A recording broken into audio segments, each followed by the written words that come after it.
clean it up card, right? So there's something in that situation that's no longer working, and Spirit is saying it's time to address it. Now, this is interesting. You know what I get with this one, with message in a bottle, is some of you have been getting signs about this. Like, you can't escape it. You know, it's like, you know it's something you need to do, but you may not want to face it because it may involve stepping out of your comfort zone, right? But Spirit has been inundating with all kinds of signs. Like, you just can't escape it. Like, this is the time. Now is when you need to address this to make this particular change. And then look, happy, happy. So this is what awaits you when you do, right? Do I want one more? Let me get one more and then I'm going to clarify. Ooh, yin. See what I told you about that Empress energy? Because in this deck, this is the Empress card, right? And it fell right on that clean it up. So it could be in terms of your feminine energy. It could be in terms of your intuition, right? It could be in terms of, you know, in terms of relationships, matters of the heart, when it comes to love, when it comes to taking care of yourself, when it comes to listening to your intuition about a particular, oh, isn't that interesting? Wow. We got the Empress and the Emperor.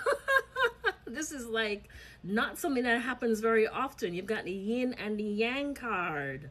Wow. So this is like when it comes to your masculine and your feminine energy, there's something that needs to be balanced, that needs to be cleaned up.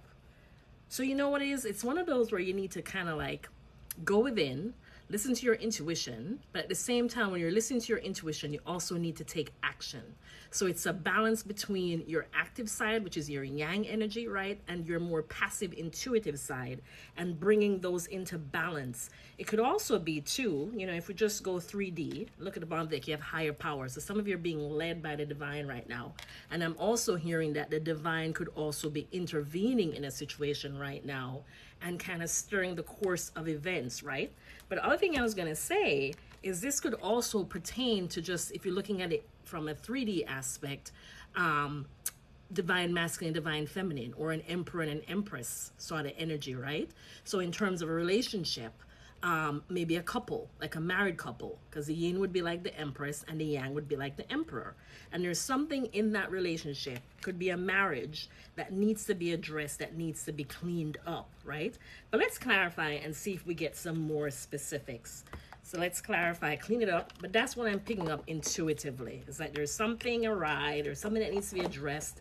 You may be aware of it. You're not feeling comfortable doing it yet because it means stepping out of your comfort zone, but you're being inundated with signs. Like you can't escape it, that this is the time to address this, right? Look, Ten of Swords, you needn't have to shuffle, bond the deck. Ten of Swords is very painful energy. You know, it's an ending. It's, you know, it could be betrayal. It could be grief, but it's something, in your life that is not